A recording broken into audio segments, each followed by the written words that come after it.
Bonjour à toutes et à tous. Bon, déjà, je veux vous prévenir, on ne va pas passer toute la journée ici. Vous allez avoir moins froid après. Merci d'être venus si nombreux et nombreuses. Ça fait très plaisir. Donc, je me présente. Moi, je suis Camille Vouillant. Je suis salariée de l'association Acclimatation, donc l'association qui porte le projet de Caisse commune de l'alimentation. Donc pour démarrer, on tenait à donner la parole aux principaux intéressés, qui sont les citoyens et les citoyennes des caisses, et qui vont nous partager leur témoignage de cette année d'expérimentation. Bonjour à tout le monde, je m'appelle Pierre et je suis citoyen de la caisse de Mègles.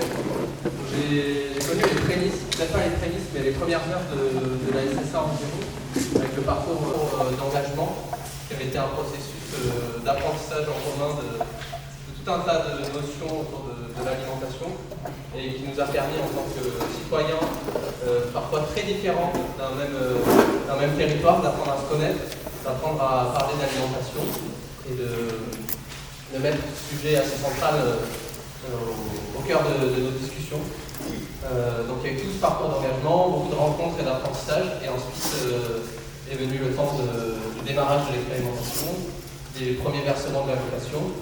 Et ça, en tant que mangeur, que consommateur, ça m'a permis d'acheter, de consommer des choses que je ne m'autorisais peut-être pas avant. Et aussi, ce qui me tenait beaucoup à cœur dans cette expérimentation, de par mes convictions personnelles, c'était le lien avec le monde agricole et des paysans. Et je trouve que c'est un des piliers essentiels de la SSA.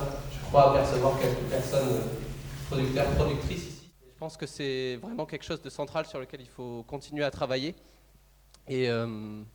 Et qu'il faut continuer. Voilà pour mon témoignage, Camille. J'espère que c'était bien.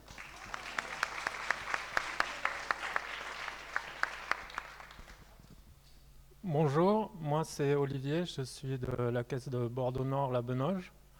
Moi j'avais déjà des connaissances sur la SSA parce que je fais partie de l'association locale Attitude, épicerie solidaire au Grand Parc, et on avait déjà étudié un peu, j'étais acculturé à tout ça, j'avais un peu l'idée des attendus systémiques de la SSA.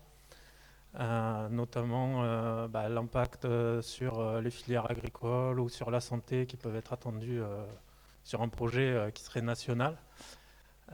Mais par contre, ce qui m'a vraiment marqué et qui m'a surpris, c'est la vie démocratique à l'intérieur des caisses.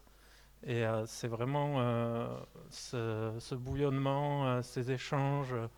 Et notamment, j'étais très agréablement surpris par l'intercaisse à Arcachon, où on a pu rencontrer toutes les personnes qui étaient sur les autres projets, échanger, voir comment chaque caisse apporte ses idées, sa façon de voir les choses. Voilà, donc ça c'était vraiment quelque chose, un aspect que je n'avais pas imaginé, et je trouve qu'on est dans un monde où la démocratie est de plus en plus difficile à faire valoir, et ces caisses, c'est vraiment un lieu démocratique où on a ces échanges, et je trouve ça très très important. Donc moi, si je suis dans ce projet, c'est pour qu'on puisse avoir accès à une alimentation saine, de qualité, respectueuse du vivant, respectueuse des producteurs. Voilà, donc je suis là pour ça et je suis très content d'être là.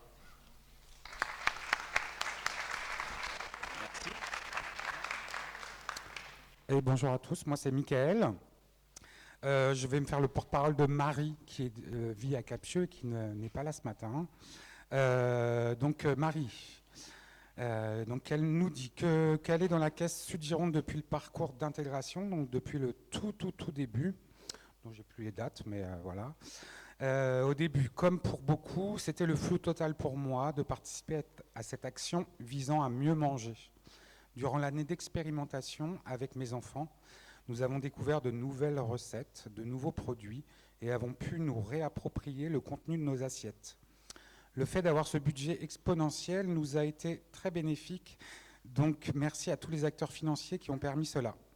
Je retiens de tous ces mois de recherche et d'échange une grande humilité et beaucoup d'entraide, de partage et de bons souvenirs. Aujourd'hui, je continue l'aventure avec vous car nous avons encore beaucoup à apprendre sur nos produits et notre environnement. Voilà, merci à elle.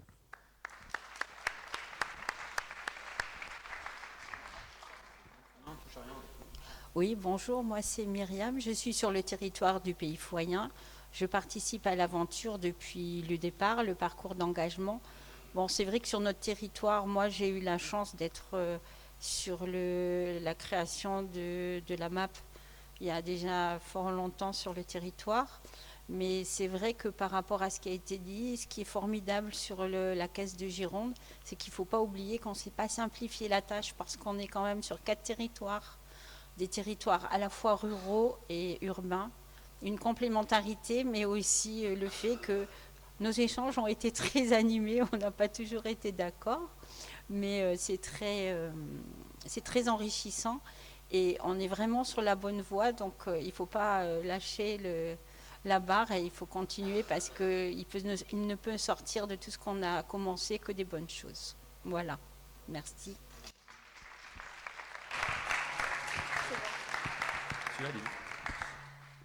Merci beaucoup pour ces témoignages. Bravo à vous. Avant de commencer, on tenait à faire un petit mot de remerciement. Donc, un grand merci à la Fabrique Paula qui nous accueille tous les ans pour les moments forts de la caisse. Merci pour leur enthousiasme, leur qualité d'accueil. Aujourd'hui, on a maintenant un vrai partenariat avec eux et donc on est vraiment content d'être là aujourd'hui. On remercie également les pouvoirs publics qui nous ont soutenus tant d'un point de vue politique, financier ou de manière opérationnelle avec leurs agents. Donc en particulier le conseil départemental, la ville de Bordeaux et la ville de Bègles. On remercie également Bordeaux Métropole, l'ADEME, la région Nouvelle-Aquitaine, la DRETS et la Fondation Carasso qui nous soutiennent financièrement maintenant depuis plusieurs années. Et l'expérimentation qu'on a vécue, en fait, elle n'aurait pas pu avoir lieu s'il n'y avait pas eu cette coopération entre la société civile, les habitants et habitantes et les collectivités. Donc, un grand merci. Je vais vous présenter maintenant un petit peu l'association Acclimataction. Donc, l'association Acclimataction, c'est un collectif de 8 associations. C'est 4 chercheurs et chercheuses et c'est 8 citoyens et citoyennes des caisses locales. Et donc, on a créé 4 caisses locales sur le territoire, qui sont donc Bordeaux Nord, La Benauge, Pays Foyen, Sud Gironde et Bègles, et qui sont réunies en une caisse commune. Cette caisse, c'est 178 foyers, c'est 391 personnes qui sont réparties équitablement sur les 4 territoires. Et donc ces personnes, pendant un an, elles ont pu expérimenter ce qu'est une caisse commune de l'alimentation. Donc une caisse commune de l'alimentation, c'est d'abord un conventionnement démocratique. Donc c'est un conventionnement qui se fait par les principaux intéressés, les citoyens et les citoyennes, de manière autonome sur les caisses locales. Et c'est aussi une cotisation, allocation solidaire et commune qui permet à chacun et chacune d'aller acheter ses produits sur les lieux conventionnés. Merci à tous pour votre attention et je vais passer le micro à Antoine pour la suite. Bien, bonjour à toutes et à tous et bienvenue ici à la Fabrique Paula que je remercie aussi de nous accueillir pour cet événement. Donc moi je suis Antoine de Raymond, je suis chercheur sociologue à INRAE en poste ici à Bordeaux. Donc là je vais vous parler un petit peu au nom de toute l'équipe scientifique. On est un collectif de 7 personnes qui travaillent à plein temps sur la SSA. On a été aussi épaulé par des étudiants et étudiantes sur ces travaux-là. Et donc on va vous présenter aujourd'hui, entre autres choses aujourd'hui, des résultats qui sont issus de ce travail de recherche sur la SSA. Et donc je vais juste commencer par vous dire quelques mots sur ce travail de recherche qui a été un travail collectif. Alors on a eu de la chance, nous on a été bien accompagnés sur le plan des financements pour ces projets de recherche par à la fois la région Nouvelle-Aquitaine et l'Agence nationale de recherche, ce qui nous permet d'avoir de très brillants post-doctorants et doctorants dans cette équipe. On a aussi été en collaboration, en échange avec d'autres équipes de recherche qui sont elles aussi sur des expérimentations de SSA. Donc ça nous a permis de partager des bonnes pratiques, de partager des outils d'enquête, notamment avec Montpellier. Donc je vais vous en dire juste quelques mots maintenant parce que ça va éclairer ce qu'on va vous présenter ensuite. Donc, voilà. Donc nous, ce à quoi on s'est intéressé concernant la SSA, c'est les transformations que peuvent engendrer la mise en place d'une caisse de l'alimentation qui fonctionne avec des cotisations et donc une allocation et des lieux de vente conventionnés. Et donc, on a mis en place un dispositif de recherche avec deux phases, une phase juste avant le démarrage de l'expérimentation et une deuxième phase à la fin de l'expérimentation, et puis aussi avec une enquête tout au long, au fil de l'eau de cette expérimentation. Donc la phase opérationnelle de l'expérimentation, elle a commencé il y a plus d'un an, en mars 2024, et cette phase officielle, cette première phase, disons, s'est terminée en mars-avril 2025. Donc, voilà, on a fait une enquête en deux volets, avec d'abord une enquête par questionnaire et une enquête avec des carnets d'approvisionnement. Donc voilà, on a vraiment fait travailler nos participantes et participants parce que pendant 15 jours, ils ont dû noter très méticuleusement tous les aliments qui rentraient chez eux. Donc merci à elles et à eux d'avoir consenti à cet effort. Et puis on a répété cette opération de recherche dans une deuxième vague à la fin de l'expérimentation. Et donc ça a été complété par tout un ensemble de choses plus classiques, d'observations ethnographiques, d'entretiens compréhensifs, tout au long de cette année d'expérimentation. Et donc les choses qui vont vous être présentées aujourd'hui sont notamment issues de ces opérations d'enquête. De ces opérations de recherche a été tirée une première publication, un rapport. Il est depuis hier disponible en ligne, je ne dis pas de bêtises, sur le site internet, le wiki SSA de l'expérimentation en Gironde. Il y a aussi un rapport opérationnel et il y aura dans quelques temps, je pense en début d'année 2026, un rapport qui sera plus narratif de retour, de récits d'expérience des participantes et participants à la caisse. Je ne veux pas être trop long, mais juste pour terminer, dans ce travail de recherche, on a exploré trois dimensions principalement. La dimension démocratique, ça a été rappelé à l'instant par un des participants.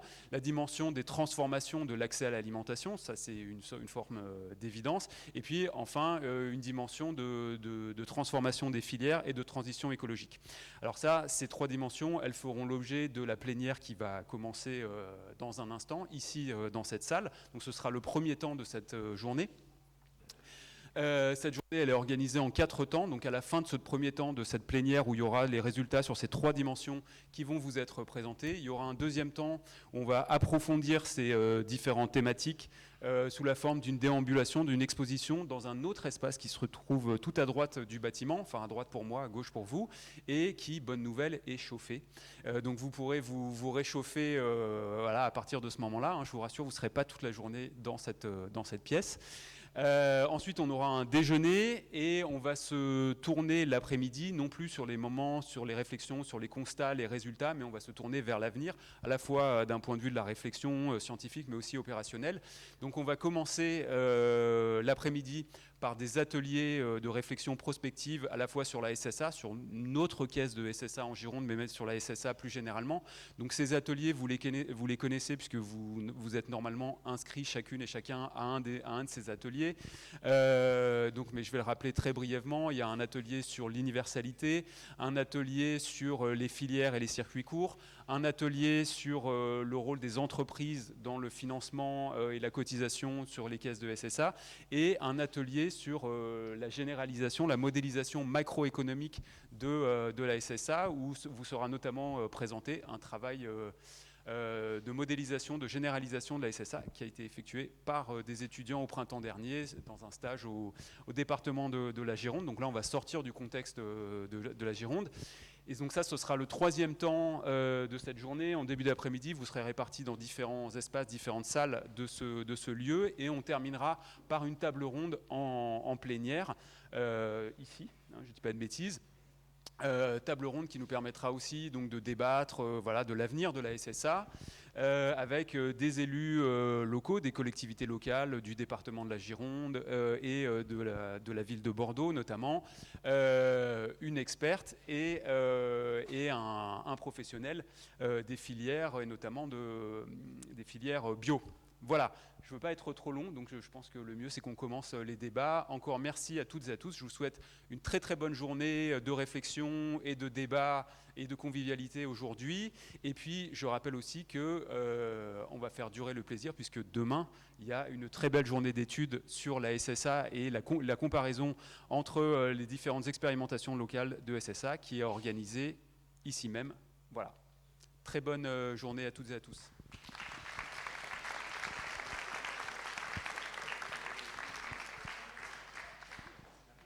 Alors, on va commencer par la première partie qui touche du coup aux résultats sur la partie démocratie, pratique et démocratique. Donc on va être à 4 voix. On est synchro. On teste. Ça marche, c'est bon. Alors, pilier du projet, on en a pour 15 minutes. Donc ça permet de prendre des petites notes, etc. Vous inquiétez pas si vous n'avez pas tout capté. On aura toute la matinée pour reprendre les choses tranquillement. Pilier du projet politique de la SSA, la dimension démocratique dans les expérimentations de la Caisse de l'alimentation se doit d'occuper une place centrale. Son objectif est simple, mais vertigineux. En effet, c'est pour nous permettre à nous, citoyens et citoyennes, de reprendre en main le pouvoir sur notre alimentation. Dans cette présentation, nous allons revenir sur la mise en pratique quotidienne de ce pilier. L'originalité de notre expérimentation réside dans le fait de mêler 2 échelles démocratiques, les caisses locales et la caisse commune. Espace d'échange, de débat et de prise de décision ouvert à tous et toutes, un des enjeux de cette année a consisté à faire vivre ces 2 niveaux démocratiques selon leurs prérogatives. La caisse commune avait la charge de rendre compte de la vie des 4 territoires, donc 2 ruraux et 2 urbains, et prendre toutes les décisions sur les sujets qui concernent tout le monde, comme la charte de conventionnement, les règles de cotisation, les règles d'allocation ou la stratégie globale. Alors que dans les caisses locales, c'était la mission de faire vivre au quotidien, directement dans le territoire de vie des volontaires, la démocratie en s'occupant du conventionnement des lieux, conventionnement des produits et l'organisation d'événements locaux, etc. Pour analyser cette dimension collective, nous avons réalisé des observations ethnographiques lors des réunions des caisses locales et communes. L'immersion sur la longue durée a permis de recueillir des données fines de première main qui sont venues complexifier les données recueillies par ailleurs dans les entretiens et les questionnaires. Effet spécial. Pour comprendre comment vit une dynamique démocratique, il convient d'abord de documenter les caractéristiques de ceux et celles qui la composent. Donc pour faire vivre le pilier de l'universalité, il fallait que le groupe soit représentatif de la population girondine. Donc pour ça, il a été choisi 2 variables, le niveau de revenu et la composition familiale. Mais dès le départ, cette logique d'universalité, elle s'est confrontée avec l'envie d'agir aussi sur les situations de précarité. Donc dès le départ, il a été décidé d'augmenter à hauteur de 30% la part des foyers en situation de précarité. Mais au final, dans le panel, c'est 43% des foyers qui vivent en dessous du seuil de pauvreté. Alors on le voit, le caractère universel du groupe est à nuancer. Il est d'autant plus si on prend en compte d'autres variables, cette fois non anticipées par le recrutement. Alors on ne va pas vous assommer de chiffres, vous les retrouverez plus tard dans l'exposition, mais si on peut résumer les enseignements ainsi.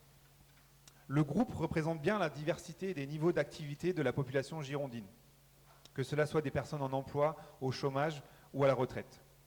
En revanche, le groupe est beaucoup plus diplômé par rapport à la moyenne de Gironde.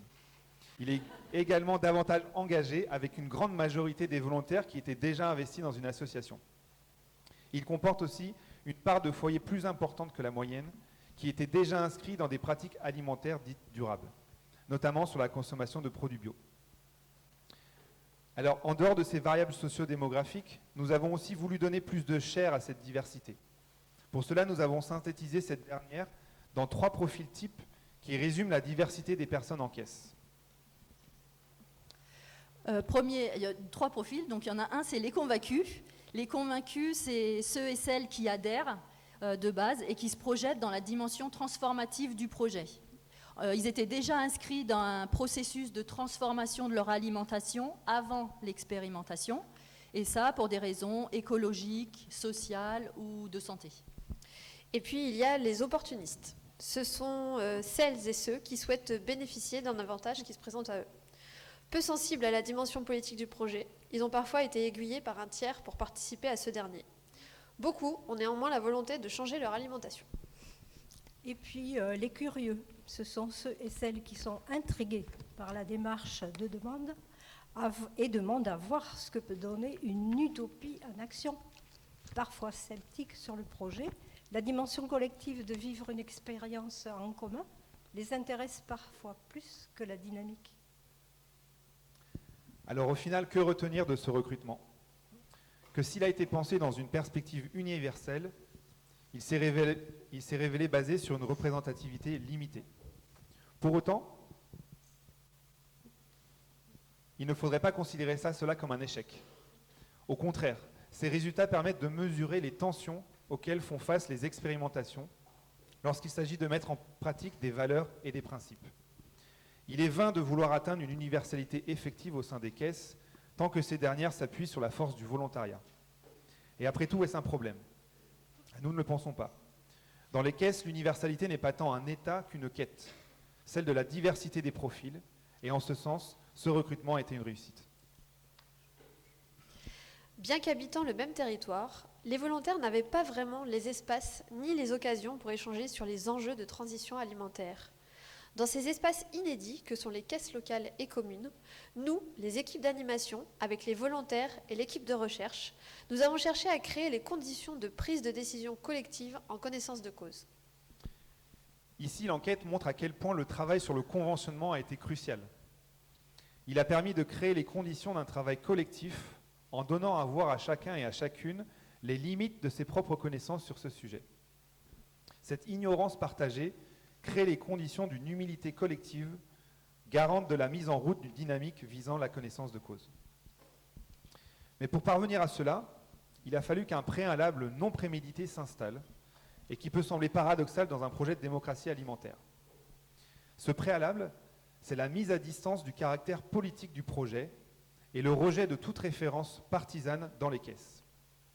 Il est en effet apparu que cette condition était indispensable au maintien d'un climat d'écoute entre des personnes au rapport aux politiques différenciées. Alors oui, c'est vrai, mais cette dépolitisation des discours, elle s'est accompagnée aussi d'une revendication commune de surtout pas laisser la main sur les décisions et les orientations du projet. Pour le dire simplement, si on s'est retrouvé à ne pas mettre en avant nos opinions politiques pour préserver la diversité et l'entente au sein des caisses, en revanche, il n'était pas question qu'on confie notre pouvoir décisionnaire à quelqu'un d'autre. C'est nous qui cotisons, c'est nous qui décidons. Cette dynamique démocratique se trouve confrontée à de multiples défis développés dans l'exposition et que nous résumons ici par ces 3 questions. Comment partir de la diversité des profils et des niveaux de connaissances sur l'alimentation pour cheminer collectivement à un rythme acceptable pour tous et toutes? Comment créer les conditions exceptionnelles qui permettent une participation pleine et entière des volontaires à la dynamique en prenant en compte la multiplicité des rythmes de vie et l'espacement géographique de chacun? Comment s'adapter aux compétences individuelles en termes de maîtrise de la langue, de vocabulaire, de la capacité de concentration et d'expression pour garantir à tous et toutes une réelle possibilité d'expression? Alors tous ces questionnements découlent directement de l'objectif de faire de ces espaces des lieux de brassage et amènent à aborder un autre enjeu central des caisses, celui du dépassement des distinctions sociales. En favorisant le bio, le local, la saisonnalité et le non transformé, la charte de conventionnement que nous avons écrite a explicitement valorisé l'alimentation dite durable. Si c'est un groupe hétérogène qui a fait ce travail, on peut quand même dire que les normes alimentaires que nous avons privilégiées correspondent davantage aux pratiques alimentaires des classes supérieures et aisées. Et d'ailleurs, c'est ça qu'on a vu dans les réunions. Quand les gens témoignent de leur expérience dans les magasins conventionnés, souvent les plus aisés, ils racontaient qu'ils avaient déjà l'habitude d'aller dans ce genre de magasin. Alors que les plus précaires, ils disaient à quel point c'était une expérience inédite pour eux. La conséquence, c'est que les plus grands efforts de changement, que ce soit de goût, de pratique, d'organisation, d'appropriation des nouveaux lieux, ont été faits par ceux et celles dont les pratiques alimentaires étaient les plus éloignées des normes véhiculées par le projet, et qui se trouvent être majoritairement les classes populaires. Là encore, si le projet a une dimension universelle, son coût de participation reste inégalitaire. En caisse, on a malgré tout constaté au cours de l'année des changements. Le fait d'aller dans les mêmes lieux conventionnés et de se nourrir des mêmes produits, ça a permis de créer des pratiques en commun. Chez certains, ça a initié un changement de regard porté sur les goûts et les pratiques alimentaires des autres catégories sociales. De quoi nous réjouir pour la suite. De là, nous posons cette question. Les caisses sont-elles des espaces d'expression et de légitimation de la culture alimentaire dite durable? Ou offrent-elles la possibilité que s'expriment et se vivent des cultures alimentaires moins valorisées, car plus éloignées de ces normes de durabilité? Mais cette dimension collective ne saurait s'arrêter à ce seul aspect du jeu démocratique. En réalité, la prise de décision n'est que l'aboutissement d'un processus mêlant une multitude d'actions qui toutes participent pleinement de la vie de la caisse. Au cours de l'année, on a vu une multitude d'autres formes de participation dont les volontaires se sont emparés ou ont initié en fonction de leurs possibilités et envies. Ces actions ont permis au plus grand nombre de trouver une place dans une dynamique de développement du pouvoir d'agir individuel et collectif. En ce sens, participer, cela a également été consommer avec les MONA, afin d'inscrire notre acte individuel dans une perspective collective de transformation du système alimentaire. Animer, en prenant une part dans ce rôle central pour faire vivre la dynamique.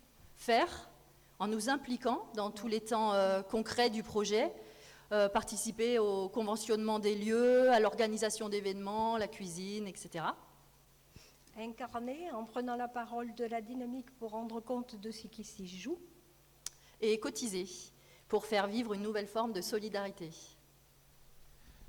Cotiser, justement. L'enquête montre à quel point cette action n'a pas été qu'une simple modalité de financement. En effet, c'est grâce au caractère universel de la cotisation que se met en place une égalité entre les volontaires, ce qui est à la base du fonctionnement démocratique. Le principe de la cotisation a été bien accepté, puisque pour 82% des foyers, elle n'a pas eu de véritable impact sur leur budget. Elle n'a donc pas été perçue comme une contrainte, étant basée sur un système de confiance et de responsabilité avec l'autodétermination guidée. Au-delà de ces considérations individuelles, le choix de l'autodétermination a offert une opportunité unique pour montrer un certain nombre de corrélations entre les variables sociodémographiques et la manière de pratiquer la cotisation. Il s'avère que l'une des plus pertinentes est les niveaux de revenus. Ce qu'on a vu, c'est que c'est les foyers les plus précaires qui ont proportionnellement cotisé le plus, même si c'est les plus hauts revenus qui ont les montants de cotisation les plus élevés. Donc le coût de la cotisation, il n'a pas été équitablement réparti. Il a pesé au final davantage sur les foyers les plus précaires. Cette dégressivité du taux de cotisation a un effet immédiat paradoxal dans ce type de projet. Elle accentue les inégalités économiques entre les foyers. Cet effet est néanmoins contrebalancé par le versement des allocations qui reste plus avantageux pour les plus bas revenus. Au final, la participation au projet a donc permis d'opérer une forme de redistribution. Il montre néanmoins que dans le cadre de cette expérimentation, envisagée selon le modèle de la protection sociale, basée sur la socialisation d'une partie des ressources, sur la protection sociale basée sur la socialisation d'une partie des ressources, pas évident c'est là, il se maintient chez les volontaires une forte logique caritative basée sur le don dans le calcul de leur participation financière. Alors, il paraît illusoire d'envisager que ceux qui subiront à leur défaveur ce rééquilibrage des richesses l'acceptent volontairement dans le cadre d'un dispositif basé sur l'autodétermination. On en mesure alors toutes les limites, car si elle paraît essentielle dans le cadre d'une dynamique expérimentale, pour instaurer un climat de confiance et de responsabilité auprès des volontaires. Elle ne semble pas permettre d'établir une redistribution spontanée. C'est tout l'enjeu de la gestion des formes de contraintes au sein des expérimentations qui est posé ici.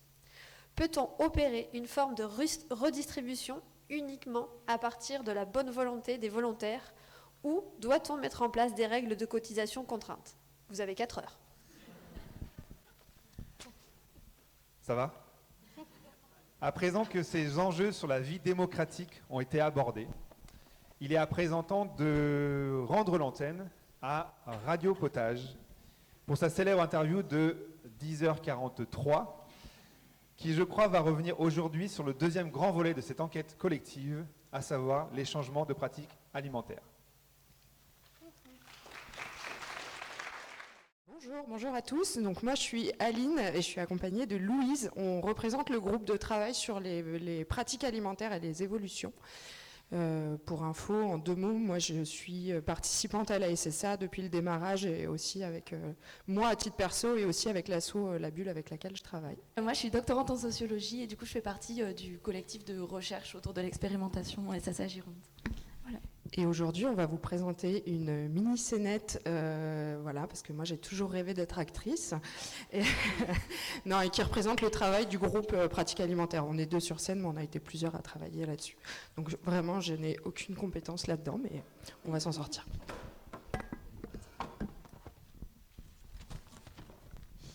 Alors bonsoir à tous et bienvenue sur l'antenne Radio Potage. Je suis Cerise et ravie de vous accueillir dans nos studios. Je suis désolée, on a un petit souci avec le chauffage aujourd'hui. On a alerté les services techniques, mais l'isolation du studio reste à revoir. Aujourd'hui, j'accueille une participante de la SSA. Je suis ravie de pouvoir en parler avec elle. Elle a quand même vécu des expériences qui, franchement, regroupent beaucoup de diversité des expériences des participants. Elle a vraiment tout centralisé. C'est assez fou ce qu'elle a vécu. Voilà, bah, du coup, bonjour Madame Courgette. Je suis là... Pardon, bonjour. Je suis là pour te poser quelques questions sur ton expérience de la Caisse de l'alimentation de Gironde. Déjà, est-ce que je peux te demander comment fonctionne le système d'allocation pour toi? Oui, alors bonjour, merci beaucoup de me recevoir dans ces studios. Chaque foyer, chaque mois, à condition d'avoir cotisé, a reçu une allocation de 75 monas pour le foyer, plus 75 monas par personne, avec une mona égale à 1 euro. Par exemple, nous, on est 4 à la maison. Du coup, on a eu 75, plus 4 fois 75 monas, donc 375 monas par mois. Et pour tous les participants, ça faisait en moyenne 190 monas par mois et par foyer. Ok, intéressant. Puis ça représentait quoi par rapport à ton budget alimentaire avant l'expérience? C'était quand même conséquent. Et puis c'était un sacré coup de pouce pour finir le mois. Moi, j'étais beaucoup plus tranquille, moins stressée pour gérer le budget. Parce qu'avec les monas, du coup, je dépensais beaucoup moins d'euros pour l'alimentation.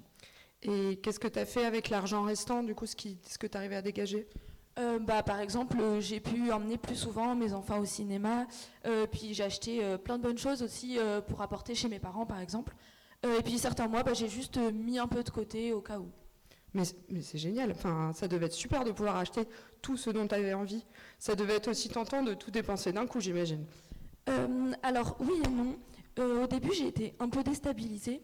Parce que moi, j'ai l'habitude de toujours faire attention à ce que je dépense.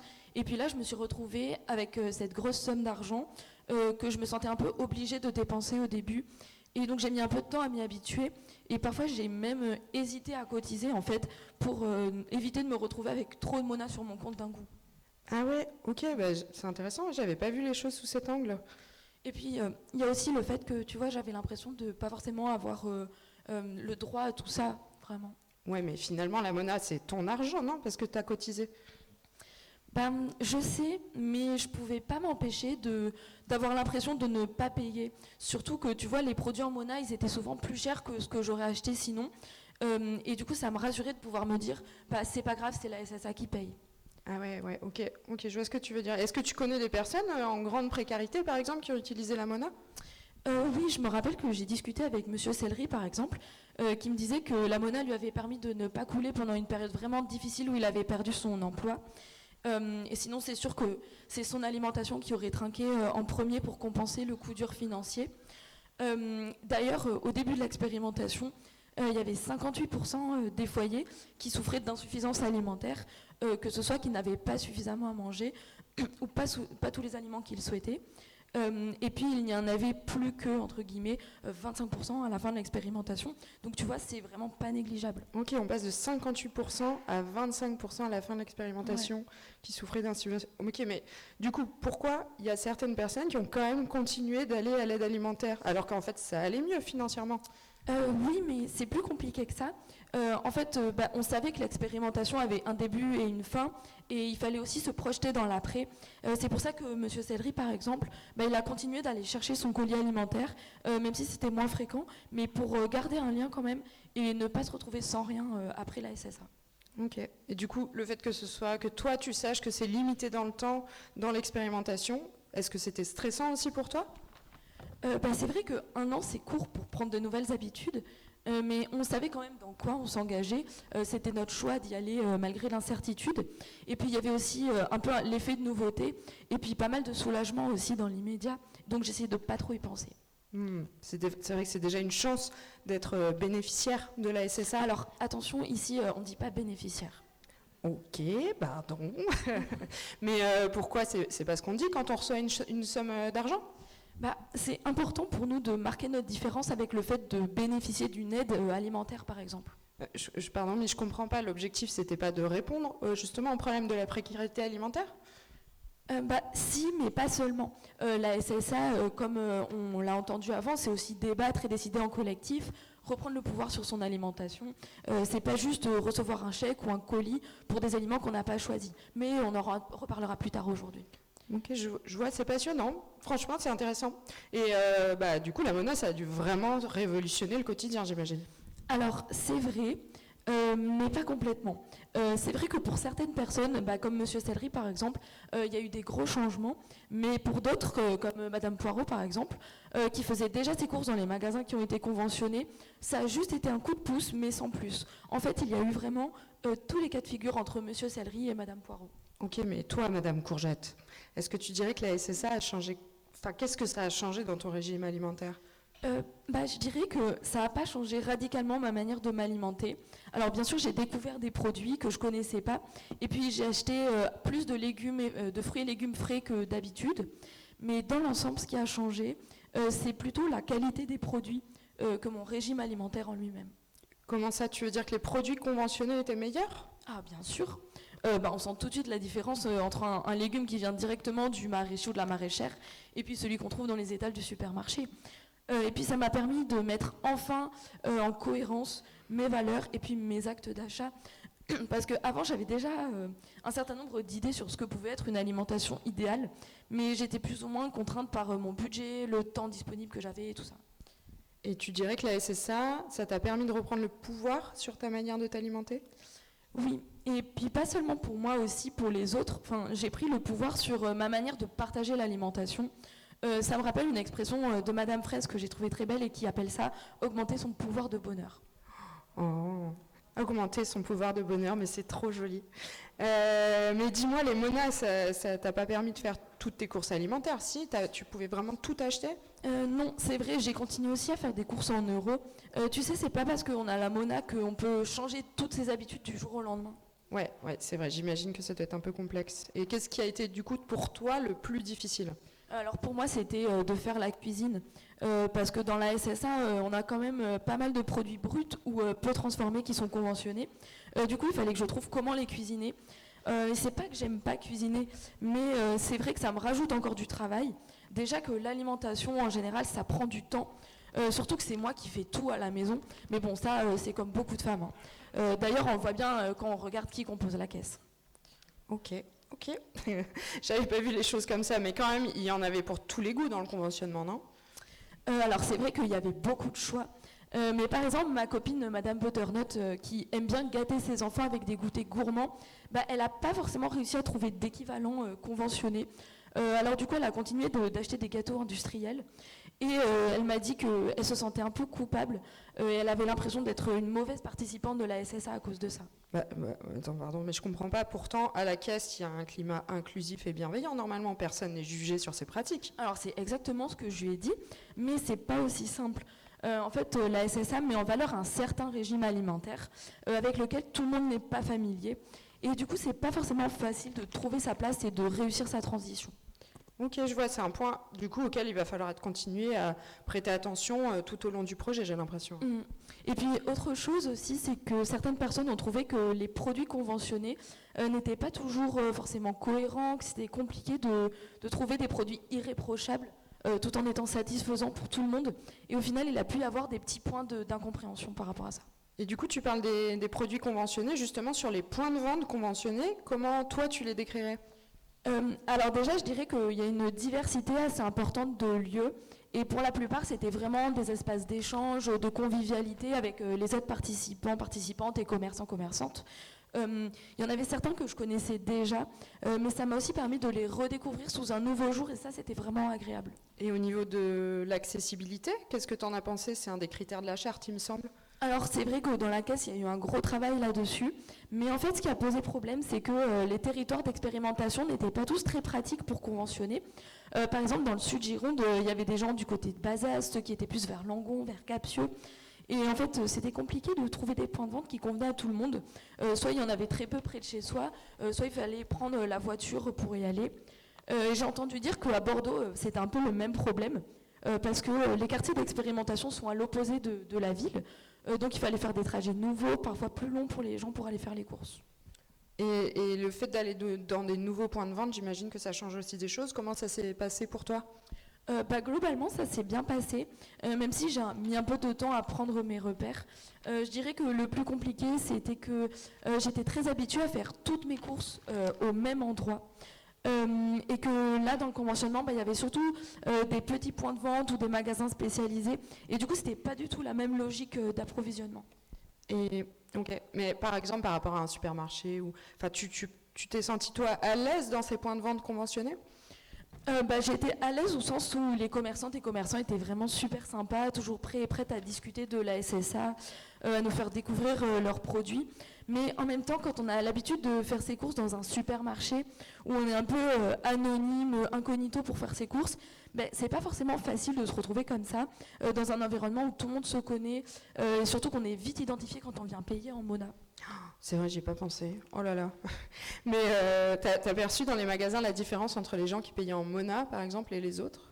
Pas systématiquement, mais c'est vrai que la clientèle de certains points de vente, ça se voyait que c'était des gens qui avaient plutôt les moyens d'acheter une alimentation de qualité, alors que pour certaines personnes, notamment de la SSA, c'était tout nouveau. Et donc c'est arrivé que je prenne un peu sur moi pour rentrer dans certains magasins. Même si j'avais la monnaie, en fait, ça m'est arrivé de ne pas me sentir complètement à ma place. Ok, je comprends. Est-ce qu'on pourrait dire, à ton avis, qu'il ne suffit pas de réduire, attention, de réduire l'écart de budget pour réduire le décalage socioculturel entre les consommateurs et les consommatrices ? Oui, j'ai l'impression que c'est un peu ça. Mais encore une fois, c'est à relativiser parce que globalement, on voit que les participantes et participants ont pris plus de plaisir à faire leurs courses dans la SSA qu'avant l'expérimentation. Ok, donc est-ce qu'on peut dire que la SSA a quand même en quelque sorte contribué au bien-être ? Oui, tout à fait. Et puis ça nous a permis aussi d'engager des débats sur l'alimentation autour de nous, sur la base concrète de notre vécu dans l'expérimentation. Et ça, vous en avez parlé entre vous, entre participants, mais est-ce que tu as pu aussi le transmettre à tes proches à côté qui ne vivaient pas l'expérience ? J'espère, oui. En tout cas, je sais que ça m'a permis de voir, moi, l'alimentation sous un angle différent. Et maintenant, je ne ferai plus vraiment mes courses de la même façon.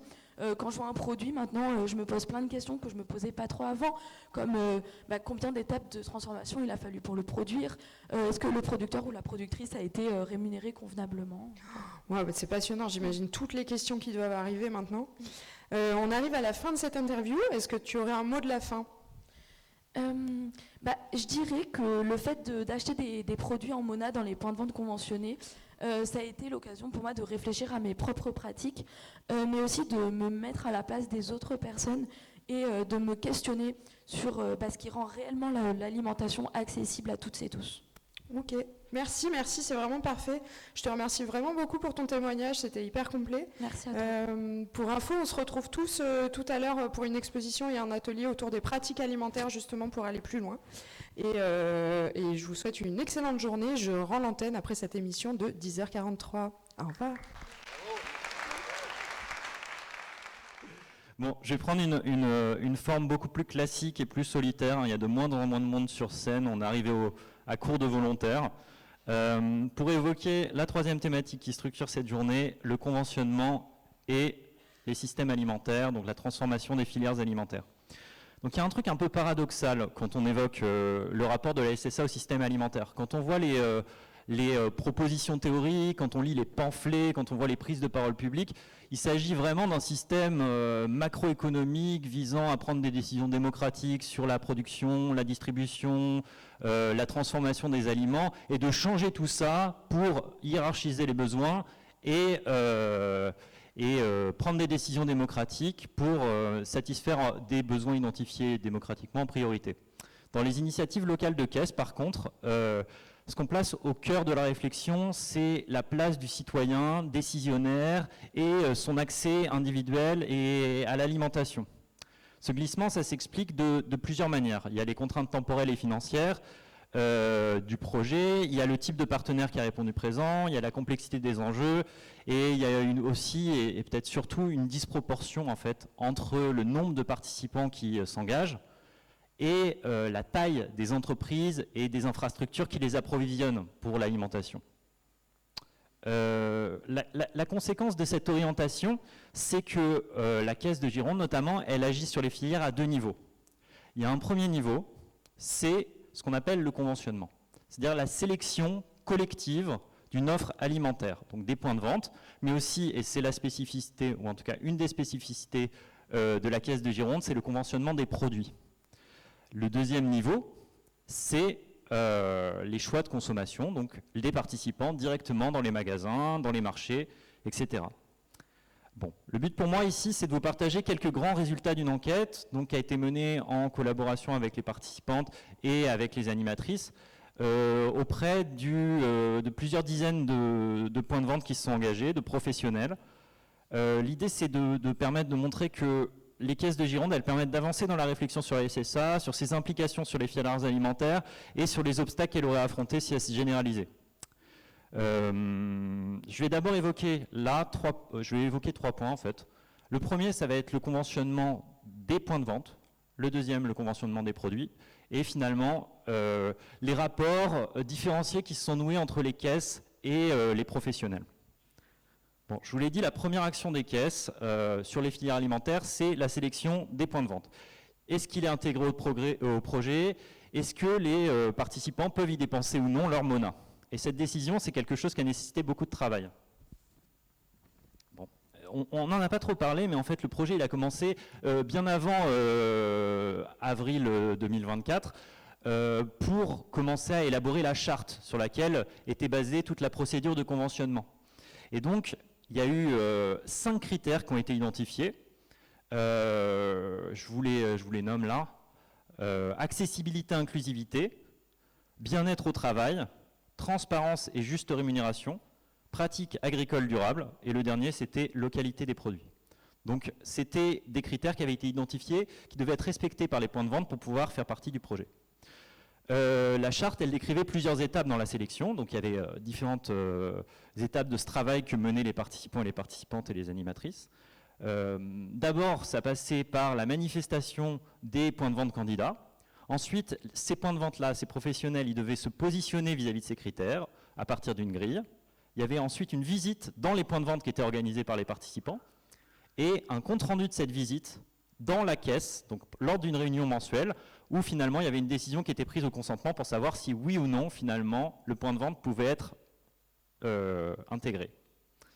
Bon, quand on regarde la manière dont les choses se sont effectivement passées, il y a 2 éléments très importants à prendre en compte. C'est que, la plupart des points de vente qui ont été conventionnés, et surtout les premiers, c'était des points de vente qui étaient extrêmement connus et déjà intégrés dans les circuits de l'alimentation durable des territoires.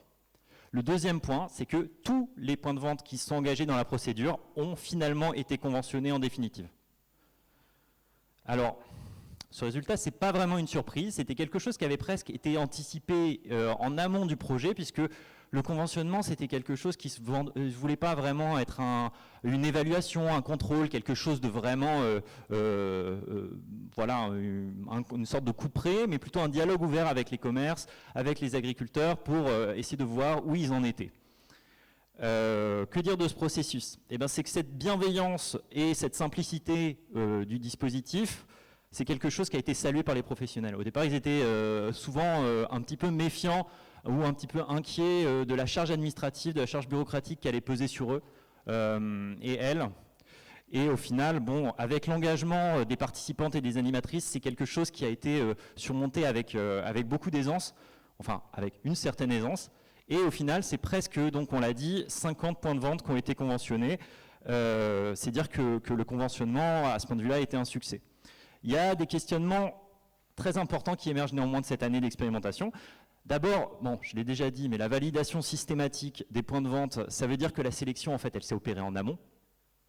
Ce qui conditionne la participation au projet du point de vue des professionnels, c'est plus votre intérêt en tant que commerce ou agriculteur et la confiance dont vous disposez dans les réseaux de l'alimentation durable au préalable, plutôt que le respect ou non des critères tels que jugés dans la procédure de conventionnement.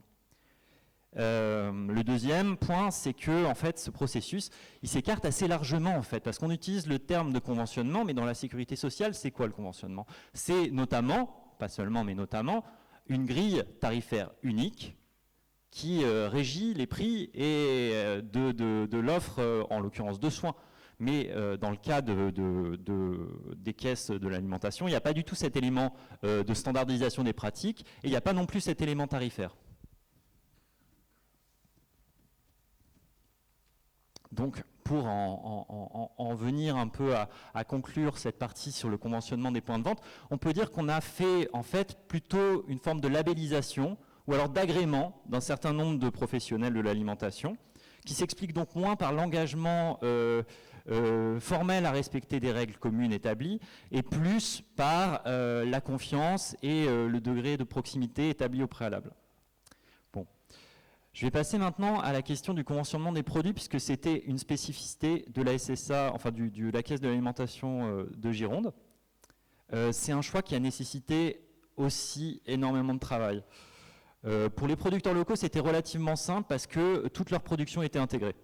Mais pour les commerces artisanaux et les points de vente diversifiés comme les épiceries ou les supermarchés biologiques, ça nécessitait beaucoup plus de travail. Il y avait chaque caisse, donc chaque caisse locale, a établi d'abord une liste de produits et avec un degré par exemple de localité pour chaque catégorie de produits. Par exemple, le cacao pouvait venir de loin, mais les endives, elles venaient de moins loin par exemple. Et après, ils sont allés individuellement, collectivement, en groupe, dans chaque commerce, pointer chaque produit auquel ils avaient accès. Ce processus, il a été très gourmand en temps et en énergie. Et il y a deux critères qui ont provoqué beaucoup de débats et beaucoup d'interrogations, c'est notamment la localité et le degré de transformation. Ça s'explique parce que déjà c'est des gradients, donc fixer une limite, ça devient souvent, ça peut devenir assez arbitraire et contestable. Pourquoi s'arrêter à 150 km et pas 151? Pourquoi on a le droit de rajouter du sel mais pas du poivre, etc. C'est un enjeu très, très compliqué. Et puis surtout, c'est un enjeu qui peut restreindre fortement l'accès à l'offre alimentaire. C'est pas du tout des choses qui sont anodines. Je vais passer rapidement pour vous épargner encore des minutes dans le froid sur l'application de ce processus, juste pour dire qu'il a été très différent selon les points de vente. Il y en a qui ont mis en place vraiment un système, ils ont intégré la sélection qui avait été faite directement au logiciel de caisse, ils ont pointé systématiquement dans les rayons, les produits qui étaient éligibles ou non avec un symbole. Et puis il y en a d'autres, les participants arrivaient dans le magasin et on leur communiquait verbalement ce à quoi ils avaient accès ou pas. Donc c'était des degrés très différents. Juste pour dire, cette sélection-là, elle a aussi finalement un peu évolué dans le temps, non pas de manière vraiment intentionnelle, mais parce que la vie d'un magasin, c'est fait de réapprovisionnement, c'est fait de changements, c'est fait de choses comme ça, et maintenir une sélection en plus de produits et une identification, c'est des choses qui sont très compliquées. Parfois, par contre, il y avait quand même des changements intentionnels et des professionnels qui déclaraient en fait pas être vraiment à l'aise avec le fait de refuser des produits à certains participants. Ça a été noté, mais par exemple, la question de l'alimentation des enfants, il y a un témoignage que vous pourrez voir dans l'exposition qui s'ouvrira dès que j'aurai fini de parler et que je vous libérerai. C'est par exemple un bénévole d'une association qui gère une épicerie qui ne voulait pas refuser la pâte à tartiner aux femmes qui faisaient les courses dans le magasin. Voilà, cette alimentation des enfants, c'est décidément un motif de tension entre le respect de la charte et les préférences alimentaires. Bon, ce qu'il faut retenir, c'est que pour les points de vente comme pour les produits, la sélection fait débat et continue de faire débat. D'une part, il y a le respect des critères qui restent soumis à interprétation. Et même, en fait, on voit aujourd'hui que certains points de vente, en fait, respectent pas a priori certains critères. Au-delà de ces cas particuliers, c'est le processus de sélection qui semble plus généralement dans une tension entre sa capacité à juger, donc capacité à juger sur laquelle repose la confiance que les participants et les partenaires lui accordent, et une capacité à s'adapter qui permet au plus grand nombre d'être inclus, aussi bien les professionnels que les participants. Bon, pour l'instant, ces enjeux-là, ils se gèrent de manière assez informelle dans les échanges en caisse, dans la relation directe avec les points de vente, mais à l'avenir, ça pourrait être des enjeux de plus en plus importants. Il y a sûrement donc des modifications qui vont venir de cette procédure de conventionnement pour parvenir à conserver l'adhésion des participants entre l'exigence des critères et l'inclusion. Il y a un enjeu à avoir des règles probablement mieux définies, mais qui n'impliquent pas un travail trop lourd. À ce titre, il y a un travail d'actualisation et d'harmonisation du conventionnement qui est à l'œuvre avec les participants. Dernière partie, promis, hein, après c'est fini. Je vous ai présenté donc la procédure de sélection des points de vente, des produits. Je voulais dire un mot sur le regard que portent les points de vente et les professionnels sur leur participation à la caisse. Globalement, il est très positif. Hein. Sur tous les points de vente qu'on a interrogés, il n'y en a que 2 qui ont déclaré une expérience négative. Mais il faut comprendre que cette satisfaction, elle exprime des choses très différentes. Au départ, et le plus important, c'est l'adhésion au projet et à ses objectifs. C'est quelque chose qui est généralisé. Et en plus, il y a des éléments supplémentaires. C'est les coûts faibles pour les points de vente qui s'engagent et aussi les bénéfices qui peuvent parfois être non négligeables. Bon, je dis rapidement un mot des représentations des professionnels sur le projet. Le succès de la caisse a été aussi celui de permettre aux professionnels d'y mettre leurs priorités à chacun. Et à ce titre, il y avait des mobiles un peu différents ou des objectifs un peu différents. La plus grande partie des personnes interrogées, elles faisaient écho à l'objectif d'accès à l'alimentation des personnes aux revenus les plus faibles. C'était ce qui motivait leur participation en premier. Mais il y en avait d'autres qui évoquaient une dimension plus éducative, une promotion de l'alimentation durable, qu'elle soit biologique ou non. Il y avait d'autres professionnels qui insistaient davantage sur la localité, le soutien aux producteurs locaux.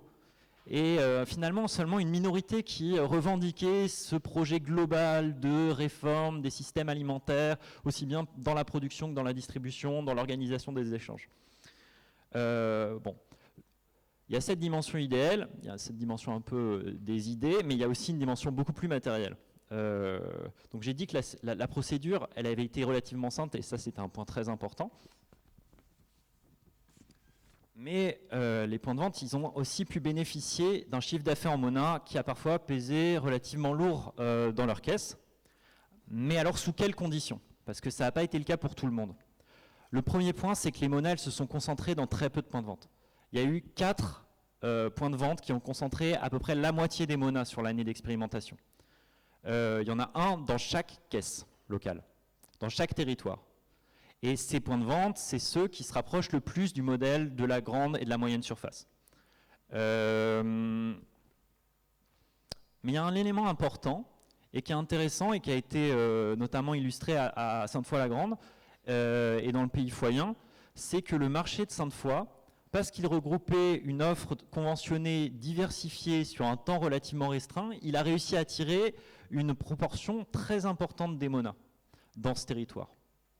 Ça montre en fait que, plus que le type de commerce, c'est vraiment la possibilité de grouper les achats qui est en jeu pour les participants. Il y a un deuxième point aussi qui compte pour savoir si ça a pesé lourd ou non, c'est la taille de la structure. Pour ressentir un effet important, il fallait être une structure de relativement petite taille. Il y a donc certaines petites exploitations agricoles et magasins coopératifs qui ont pu voir presque 10%, voire même ponctuellement 20% de leur chiffre d'affaires réalisé en Mona. Et ça, c'est assez impressionnant parce qu'on est 400 personnes, c'est une taille relativement réduite, mais déjà, en fait, pour certains commerces, ça devient quelque chose de crucial. Ça devient quelque chose d'important. Et ça montre un peu les répercussions qu'on pourrait avoir à une échelle plus importante. Il y a un point qui est important, et c'est le dernier point de cette présentation, je promets, c'est la faiblesse des changements induits par la participation du point de vue des appareils de production, du point de vue des entreprises. Les gens avaient leur manière de travailler avant, et l'ampleur du projet, sa limitation dans le temps, son caractère limité d'un point de vue des finances aussi, ça rendait difficile de changer ses manières de faire pour un agriculteur ou pour un magasin. Il y a quelques changements ponctuels, par exemple pour des agriculteurs, renforcer l'écoulement de leur production localement, ça permettait de réduire les tournées. Pour un gérant de magasin, ça pouvait être développer des approvisionnements locaux, s'adresser à de nouveaux producteurs, mais c'est des choses qui restent émergentes. En l'état actuel des choses, la Caisse de Gironde, elle a encore devant elle la tâche de se constituer en véritable actrice de la transformation des systèmes alimentaires, que ce soit en élargissant donc le nombre de ses membres pour peser plus fortement, ou en créant de nouvelles modalités d'action, comme par exemple la caisse d'investissement qui a été mise en place, par exemple à Montpellier, je crois. J'en reste là. Je vous invite à approfondir ces résultats dans la salle d'exposition qui est au bout à droite, au fond du couloir. Et je vous invite aussi à vous inscrire aux ateliers, si ce n'est pas encore le cas, et à mémoriser la salle dans laquelle ils auront lieu. L'exposition avec toutes les informations, elle est au bout du couloir à droite, et en plus de panneaux explicatifs avec plein de graphiques et de choses comme ça, vous allez avoir une table qui est tenue par une libraire qui est venue du Gers. Elle s'est levée plus tôt que vous, probablement. Et donc, n'hésitez pas à aller y faire un tour. Il y a aussi un petit espace avec des vidéos où vous pouvez aller consulter, des reportages qui ont été faits sur la caisse. Voilà, il y a des petites animations aussi. Rendez-vous à 12h30 pour le repas en salle ping-pong. Donc, c'est à l'étage sur votre droite, c'est indiqué normalement. Merci beaucoup.